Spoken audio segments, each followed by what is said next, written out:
Bueno, pois seguimos en Vigo a Debate falando sobre esa cita que temos o próximo domingo para as eleccións xerais. Manuel, che interrumpín o turno antes de tal, pero tamén me dicía Jesús que, bueno, que por alusións que lle gustaría respostar. No, muy brevemente. Antes citaba Manolo el tema de la dictadura. No va a ser así en cualquier caso. Ahora, el tema de que haya falangistas, que los hay, en Vox, no quiere decir que no haya comunistas en Podemos. Claro. Claro.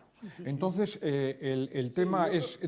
Yo creo que lo que quería decir Manuel es que le preocupan más las dictaduras que el comunismo. Es que en los dos casos es lo mismo, porque resulta que, mira, decía Manolo con buen criterio... Comunismo como ideología económica. Manolo decía con buen criterio, no, es que Hitler llegó al poder a través de unas elecciones democráticas, también en una coyuntura diferente, porque venía de la crisis del 29, el Pacto de Versalles y tal. Pero es que Maduro también ha llegado al poder en unas elecciones, a través de unas elecciones democráticas. Y Chávez. Es decir, que en cualquier caso, los dos extremos, tanto Vox como Podemos, son... termino ya para deciros, yo leí hace 2 años un libro de Garzón que se titula Hay alternativas, que lo firma con Vicente Navarro, que es el catedrático ideólogo de Podemos, y no hay por dónde cogerlo. No hay por dónde cogerlo porque simplemente se limitan a hacer un diagnóstico de las cosas que están mal en España, pero no hay ni un solo capítulo que dediquen a decir qué se va a hacer para resolver este tema, porque cuando los oyes hablar a los de Podemos parece que el dinero es una máquina que tienen en la Moncloa, que le dan vueltas o le aplican el botón y está todo resuelto. Y ayer Sánchez dijo una cosa y tenía razón. Hay que cuadrar las cuentas, Pablo. Hay que cuadrar las cuentas. Vosotros lo sabéis que habéis gobernado. O sea, que no te piden nada a los vecinos. Es cierto. Sí, bueno. Olaya, que ya quería intervenir antes. A introducción destes temas por parte de Baillo, a ver, invitan a comentar moitas cousas, pero se comento eso non comento o anterior, e entón vou a ir polo anterior primeiro porque como galega me interesa a cuestión, non? Baillo dixo na súa primeira intervención ou fixo referencia ao 36 cando Companys declara a República... Os anos 30. Bueno, os anos 30, vale, sí, porque foi antes. Vamos a ver, si periódicamente se reflite un problema, quere decir que o problema existe e non se lle dá solución. Entón, hai unha realidade que algunhas persoas queredes obviar, non queredes recoñecer que exista ese Estado español composto por diferentes nacións ou nacionalidades, se queredes. Pero esa realidade existe. E no Congreso dos Deputados se reflite nos deputados que chegan ali representando a unha parte desa población. Está pois nos partidos cataláns, está nos partidos do País Vasco, o PNV mesmo lle dá unha subida moi grande ás encuestas, non sei se isto vai ser así ou non, pero sí que ten unha representación estable, o cal quere decir que esa realidade existe. E no caso de Galiza, que a min me interesa tamén falar desta cuestión, sobre todo nun momento en que guste ou non guste desde o poder político de Madrid e o resto do territorio, ten que haber diálogo político para afrontar problemas e solucións, e o problema territorial vai estar presente dunha maneira ou doutra, o problema territorial vai estar presente. A mí me gustaría tamén que nesas Cortes estivera presente unha representación de Galiza que ali puxese sobre a mesa esa realidade galega tamén, de nación ou nacionalidade histórica, no sentido de que Galiza existe, de que Galiza tamén ten dereito a ser recoñecida como tal, porque cando falamos desto, estamos a decir, non estamos a reclamar a independencia, nem nada parecido, estamos a decir que se nos permita continuar na historia do mundo, se queremos plantexalo así, coa nosa lingua, coa nosa historia, coa nosa cultura, coas nosas tradicións, coa nosa realidade, que podamos seguir sendo galegos e non que cada día haxa menos galegos falantes, cada día a nosa historia non sexa contada nas escolas ou que cada día as nosas tradicións sexan sustituídas por outras que non teñen nada que ver con o noso país. Estamos reclamando a nosa existencia de futuro e, polo tanto, a mí me parecería importantísimo que houbera esa representación. Estamos falando del PP, estamos falando do PSOE, estamos falando de Podemos, de Ciudadanos, e eu tamén quero facer esa mención do Bloque Nacionalista Galego, por exemplo. Eu creo que o Bloque Nacionalista Galego sería moi importante que tivera esa presencia, porque a ausencia desa voz no Parlamento Español nestes últimos 30 anos se notou. E, evidentemente, unha minoría como a que pode representar o BNG non vai a asumir levar a cabo algo concreto, pero a persistencia, que deso si ten de sobra coñecemento o Bloque, durante anos defendendo algo, si pode conseguir que os outros partidos acaben recoñecendo esa reivindicación tamén como propia. Estou falando da transferencia, por exemplo, da P9, estou falando do corredor atlántico ferroviario, estou a falar, por exemplo, de o tren que nos conecte co sur e o sea, a saída sur de Vigo e a conexión con Portugal, ou a conexión do tren de mercancías con o porto de Vigo máis o de Bouzas, etcétera, cousas que hai anos pois non as recoñecía ninguén, tuvo que sacalas adiante o BNG e hoxe están sendo recoñecidas e o que é evidente que nun día van a ter solución.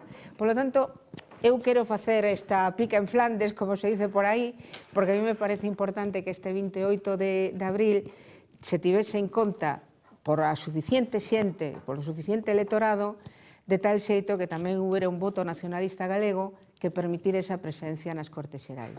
Feita esa chamada ao voto, sí, Manuel. Moi breve, pero Estamos en campaña electoral e moi eu contundente. aproveitei, con o permiso de todos vos. Breve postilla, pero contundente. Estou completamente de acordo ca túa diagnose. Completamente de acordo ca túa diagnose. Non co tratamento que lle queres dar.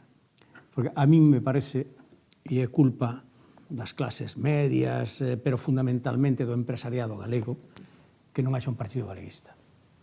Esa eiva é terrorífica no noso país. Pero eso non o podo solucionar. No, pero tampouco, claro. Pero mellor hai que pular para que alguén o resolva algún día. O mellor.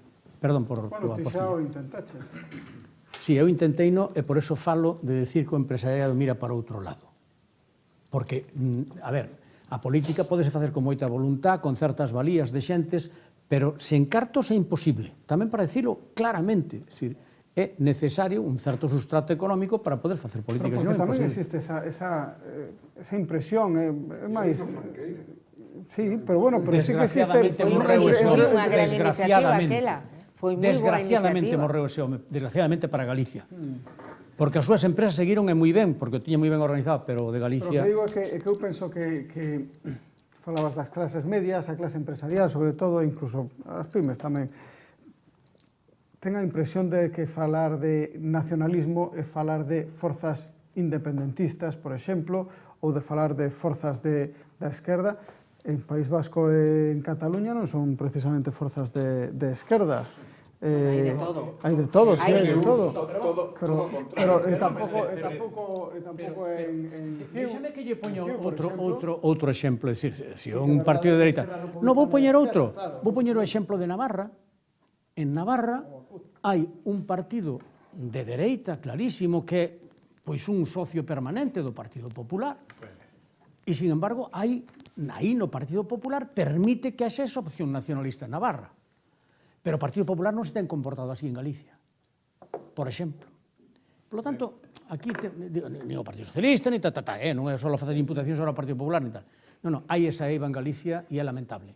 Sí, eu quería facer solamente dúas, tres, ou mellor hasta 4 puntualizacións. Unha primeira, porque empezamos falando de vos e de Podemos, xa que logo daba a impresión de que estaba falando de extremos e de, frecuentemente, Sí, era lo que falaba.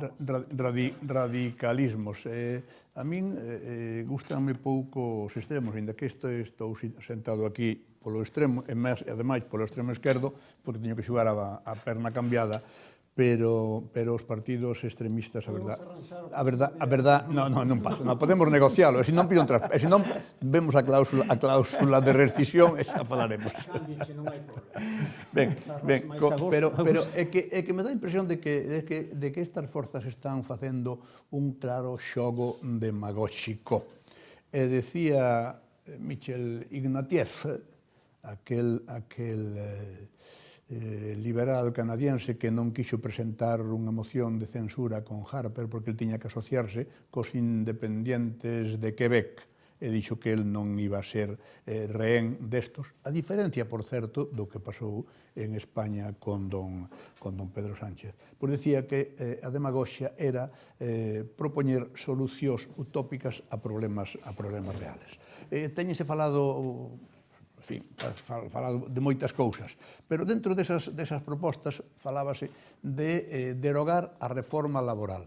Curiosamente, endexamais se dixo cal iba a ser a proposta. O sea, eu derogo, pero non digo que é o que poño a cambio. Non, agora xa empezan a falar de un novo Estatuto dos Traballadores. Por certo, que decía mesmo no debate don Pedro Sánchez, non sei cantos contratos temporales en fraude de lei se transformaron en indefinidos. Por certo, Manolo, non me mencionou, porque eu, xubilado hai 2 anos, un montón deles. Sí que hai un claro abuso, pero eso era algo que con vontade política podía facer. É dicir, que esos planes que facía a Inspección de Traballo son anteriores incluso a Rajoy. Pero faise outra proposta, 600 euros, na liña do que decía Jesús, 600 euros para as familias que carezcan, pero se eso aplaudímolo todos, hasta coas orellas, pero sabemos o custo? O custo parece que son algo así como 28.000 millóns de euros, o cual quer dicir que debe ser como 3 puntos do PIB. É moi fácil falar pa feira. Quevedo dixo aquelo tan fermoso de que ninguén promete máis co que sabe que non vai cumplir. Eu creo que uns presupostos, uns orzamentos, vou rematando, uns orzamentos son ingresos e salidas. Hai que buscar un equilibrio, senón o que facemos é endeudarnos cada vez máis, e logo resulta que os ingresos solamente nos van a dar para pagar os intereses da débeda. Jesús. Solo dos cosillas. Olaya, el Congreso no es una Cámara de representación territorial. Los diputados, tú lo sabes porque lo has sido, no representamos allí ni siquiera nuestra circunscripción, representamos al Estado. Eso es de primero de ciencias políticas. El Senado, ya termino. Bueno. De persoas que votan aos partidos pero nacionalistas. para eso, para los territorios está el Senado. Pero bueno, eso es secundario. El diálogo, es imposible dialogar cuando... Creo que era Kant el que decía que es muy difícil... si no se entiende con razones, mediante razones, no se puede refutar con razones. El nacionalismo es una fe. Manolo me lo ha oído decir 40.000 veces. Es una fe. Igual que el cristianismo. Entonces tú no puedes tratar de convencer a un creyente que Jesucristo no anduvo por encima de las aguas, o no puedes convencer a un nacionalista diciendo que eso no es una nación, porque se la inventan si hace falta, se la inventan. Y luego el tema, los estados, en mi opinión, mira, yo termino, el Estado es lo mejor que se ha inventado en los últimos 500 años. Los estados, tal y como están constituidos, han permitido, a pesar de las guerras que hemos tenido, han permitido que los ciudadanos sean libres, sean cada vez más iguales y vivan cada vez mejor. Poner en un brete a un Estado, y eso ya acaba de pasar en Yugoslavia, que ya éramos mayores nosotros. Hoy hasta los yugoslavos dicen que estaban mejor con Tito que en Kosovo, en Bosnia o en Eslovenia. Por tanto, hay que tener mucho cuidado con el tema del Estado. El resto de los Estados europeos, que tienen los mismos problemas independentistas que aquí, simplemente se limitan a no permitirlo, y no están representados en las cámaras, por ejemplo en Francia, si no tienen un determinado nivel o no están pidiendo la independencia. El PNV y los nacionalistas catalanes y los nacionalistas vascos son de derechas, fueron siempre de derechas. El nacionalismo ideológicamente es de derechas, porque pone por delante de las personas que ponemos los socialistas a los territorios.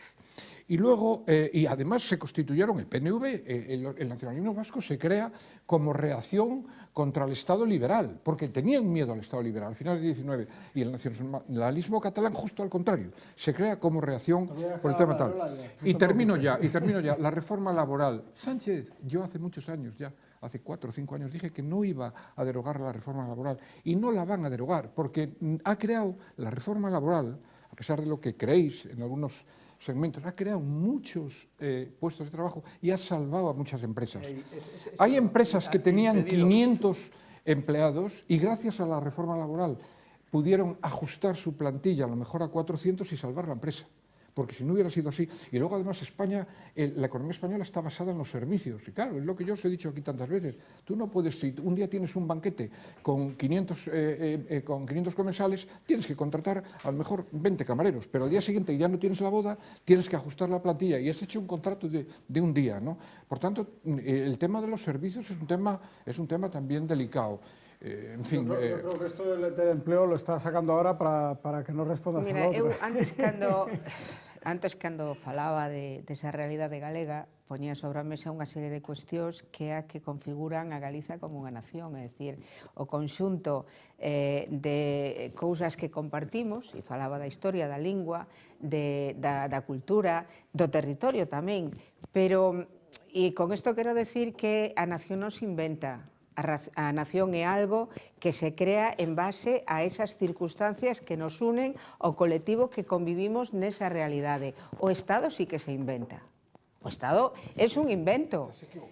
O Estado se inventa, e tú falabas do Estado yugoslavo, se inventou nun determinado momento que se considerou oportuno por parte de quen fose facelo. E o Estado español tamén se inventa por parte dos estados dos reyes católicos ou a partir de aí, cando se considera que os territorios que compoñen a Península Ibérica, porque tú falaches antes, estamos meténdonos en camisas de 11 varas, pero cando tú falaches antes que desde o ano 1400 e pico o Estado español non se moveu, non é certo, porque é distinto do que era naquel momento. E mesmo Portugal ¿dónde estaban as fronteras? Como onde estaban? Estaban as fronteiras, pero o Estado de Aragón, que facía referencia antes, non estaba no mesmo xeito que está agora Aragón con Castela e esa unidade de España da que estades tan orgullosos algúns. Pero por eso, vou a rematar con eso, pero sí, porque senón é moi fuerte como o de antes e tal. Pero o tema do esforzo fiscal, que tamén facía Baillo antes a alusión, e a dificultade para poder facer políticas desde un goberno de maior justicia social ou de maior reparto da riqueza. Si tú fas un mellor reparto, de esforzo fiscal, porque eu estou de acordo que hai un esforzo fiscal superior no Estado español a respecto da Unión Europea, de outros países da Unión Europea, en relación con determinados tramos de ingresos das persoas. Pero hai outros tramos que sí se podería subir ese esforzo fiscal e equilibrar de algún xeito, de tal... Sí. Un 5%. Bueno, o 5% é lo que quieras. E aí se podría facer unha distribución moito máis equitativa tamén despois no reparto desa riqueza que pode facilitar efectivamente que haxe uns ingresos máis adecuados hoxe nas familias que non os teñen. E o tema do empleo. O tema do empleo está moi ben presumir de que a reforma, remato aquí, que está moi ben presumir que a reforma laboral facilitou que se salvaran empresas reducindo plantilla ou agora coa nova contratación que se está a facer. Pero non se pode obviar que esa reforma laboral e ese emprego o que está creando unha pobreza criminal entre os traballadores e as traballadoras. Eso non o decimos as persoas que, como a min, estivemos en contra desa reforma laboral, senón que o está recoñecendo absolutamente todo o mundo. O está recoñecendo todo o mundo. A pobreza do 89% da contratación precaria que se está a facer nos últimos tempos no Estado español. E tú falabas de que éramos un Estado donde fundamentalmente eran os servicios os que funcionaban, os que crean emprego. Bueno, pero os servicios tamén para crear emprego ten que haber demanda de servicios. E se non hai capacidade adquisitiva para demandar servicios, os servicios tampouco poden ir para adiante. Eu quero... A ver, vamos a ver si cambiamos a técnica. Vou meter 3 ou 4 flashes. Primeiro, en tempos malos, en tempos de crise, hai que amarrarse o cinturón, non se pode facer nada, se rebaixan as condicións sociais de todo tipo, soldos, etc. etc. E en tempos vos, non hai que facer nada por si volven a ser malos. Ou seja, hai que condenar os que menos teñen a pobreza permanente. Alá quen aposte por ese tipo de políticas. Eu non, desde logo. Segundo, hai guerras púnicas difíciles de entender. Segundo a Real Academia Española, si queredes votamos abaixo a Real Academia Española, que tamén pode ser unha boa operación política, pero nacionalidade e nación son sinónimos. E se son sinónimos, señores, estamos nunha guerra púnica da cáscara, non do contido, non do contido. Temos que discutir os contidos. E o mellor en Galicia, Olaia, o mellor en Galicia, eu recordo que cando fun elegido secretario xeral do Partido Galeguista, nunha primeira declaración, fixe unha, que ademais unhas primeirísimas declaracións fixe a nosa terra unhas declaracións, me pediron e encantado. E dixen algo que os deixou así un pouco desconcertado, que me entrevistaba, dixo, sí, o digo con absoluta rotundidade. Defendía unha operación na que Galicia non apostase nin pola dependencia nin pola independencia, por ningunha das dúas contraposicións, e que escollera o seu propio camiño dentro dese marco sociopolítico.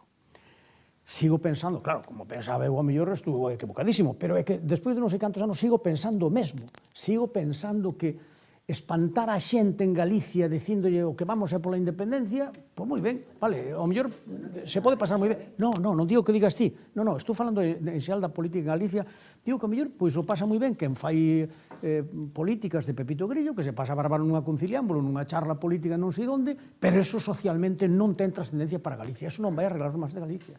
Hai que ir por outro camiño, na miña opinión, na miña modesta opinión. E logo, Manolo, quería, por último, decir que dis que hai cousas que non se din, non se cumpren e tal. Ten razón, pero se un pouco máis rigoroso. Se teñen presentado programas políticos que non se cumpriron por ninguna parte. Bochornosos. Non che quero recordar, porque se toca máis de cerca, como se presentou Mariano Rajoy ás eleccións, cun programa que non ten nada absolutamente que ver co que fixeron despois. Nada. Pero non me vou a centrar en Rajoy, ten sido moi... Que foi o que pudo facer? Dame impresión, e non o sabía, Bueno, entón é que, estando no Congreso dos Diputados, con toda a información que tiña... Non, Manolo, eu non quero disculpar a clase política... Estou xeralizando, fan programas que son conscientes que non poden cumprir, e denuncio así de claro, uns aos outros e os demais alá. E di unha persoa, o digo presumindo, que cumpliu sempre os programas electorales con que se presentaban as eleccións, porque me parece un contrato importantísimo, e a culpa, se non lle cumpren os programas, non é dos que prometen e non dan, é dos cidadáns por seguirlos votando. Manolo, sempre deixarías algún puntiño sin cumprir, algún puntiño sin cumprir, como... Ningún. Perdón, como deixamos todos. Rétote públicamente, fíxeno cando gobernaba. Rétote cando queiras. Eu sí, porque non me deu tempo, porque só tuve 4 anos, e porque non sei que. Pero, en todo caso, a propósito de todo isto, cando entramos no tema do estado de benestar, non podemos esquecer unha cousa. Primeiro, a solidaridade cos que, cas clases máis débiles, máis febles. Claro. Pero tamén temos que pensar en que estado, que nivel de benestar podemos pode permitirse esa sociedade. Dito isto, porque, mellor, non sei, por razón de tempo, debe ser casi o final, a min, que empezamos recoñecendo un pouco nivel, a mediocridade dos políticos de hoxe, a mí gustaríame que fixeran un exercicio de madurez no que chegaran a algún punto de encontro. Eu propoño deso por se acaso alguén nos escoita. Oxalá. Por exemplo, cando se fala de reformar a Constitución ou os estatutos, que fose necesario poñerse de acordo todos os partidos, chamémoslle constitucionalistas, chamémoslle como queiramos. Hai un quórum para facer eso, Manolo, que teñese de acordo. Cando se trate de problemas que afecten a integridade da nación española, que os partidos nacionales foran tamén capaces de poñerse de acordo. Primeiro de non mentir. Sí, logo a ver se se poñen de acordo. En este punto, ademais, de ter a valentía, sei que vou a provocar a resposta de Olaya, de facer innecesario, salvo as aportacións que eles que boamente quixeran facer o voto dos partidos nacionalistas, porque senón non iremos por bon camiño. E nas grandes cuestións, porque non, a reforma educativa, como ese, un montón de temas, que buscasen o consenso, é dicir, que foran estadistas e non políticos de un día para o outro. Non me piques máis a Blaya, que leva xa un debate bo, No, que a ela no fondo lle gusta que lle Quería provoque. decir algo distinto a este debate que se fai a 4 a nivel de Estado e a veces se mete a un 5 polo medio, pero que deixa outra realidade fora e nese caso a mí me parecía oportuno. Bueno, non foron poucas as voces que hoxe reclamaban pois que se mencionase, aínda que se fora, Galicia dentro dese debate. Moitos o votamos de menos. E, bueno, no debate de Televisión Española, bueno, porque o gran Xavier Fortes despediu en Despediuse en galego, agradeciño moito, mentalmente agradeciño de corazón. Sí. Algo que fai moitas veces. Sí, él lo fai a menudo, como unha sella de identidade del. Pois nada, isto é o que queda xa para apenas 4 días para chegar ao domingo e saber como se vai a resolver todo isto. Voulle roubar o latinajo a Manolo, a lea jacta es. Xa iba de casa, só miramos todo. A suerte está echada, pero como este debate é un debate con término azcuen, aí que do latín, hasta onde o domingo xa deixa de ter actualidade, invítanos para que volvamos sin subir os honorarios, polo mismo precio, para que volvamos unha semana que ven ou a seguinte para ver facer unha valoración, podemos facelo. Manolo, hai que propoñer ideas. O falo con producción porque a verdade non sei se temos xa pechado algo para a semana que ven, pero pode ser. Me parece ben a proposición, non tiñas por que falar dos precios, pero bueno. A ver, como é? Claro, home, a semana que ve que festivo, 1 de maio, claro. Bueno, pero para a seguinte. Queda feita a data. Senón, incluso podemos gravarlo. Podemos deixalo gravado martes pola tarde. Non, porque non deixa... Porque xa por este salario que veñades a traballar, xa festivo, xa é a bomba, non? Non deixa de ser unha cuestión que nos planteamos todos, non? Eu, agora, cando veña para aquí, abordoume un señor, xente que chevara por a calle, e dice: e vostede non cree que vos vai a ter tantos porque hai moita xente cabreada porque non sei que... Non, que xente vota contra, pero tamén vota por. En fin, me dá a impresión de que agora sí, porque me dixeses unha cousa que me dixeses as dúdas do resultado eu creo que nunca foron tan grandes, non sei, desde a época da UCD. Moita incertidumbre. A mí só me dá medo de Vox, xa volo dixen antes e volvo a dicirlo máis. O demais, que ganen estos ou aquilo que me será, bueno, pues será o que toque en democracia. Será produto de pactos, e as conversas e a dialéctica terá que vir despois das eleccións seguramente. Por iso agora están coas espadas en alza todos. Moitísimas grazas por acompañarnos. A raíz de eso que decías o latinajo de Manolo antes, a fin de semana non haberá redifusións deste debate porque é xornada electoral e non é posible, logo. Pero, bueno, xa falaremos de outras cousas para poder entretener neste caso e non tanto convencer. Moitísimas grazas aos 4 por acompañarnos. Y a ustedes, ¿qué decirles? Pues desde luego, gracias por estar ahí una semana más y esperamos vernos en 7 días. Esperemos que sí, hombre, aunque sea festivo. Veremos si lo podemos, si a todos os va bien y os cuadran las agendas, grabarlo el martes por la tarde y hacer un análisis sobre el resultado de las elecciones. Muchísimas gracias. Desde luego, lo que sí que hay que hacer es ejercer el derecho al voto y que su opinión cuenta tanto, exactamente igual, que la de todos los demás. No lo olviden. Nos vemos aquí en Televigo, en Vigo Debate. Un saludo, sean felices.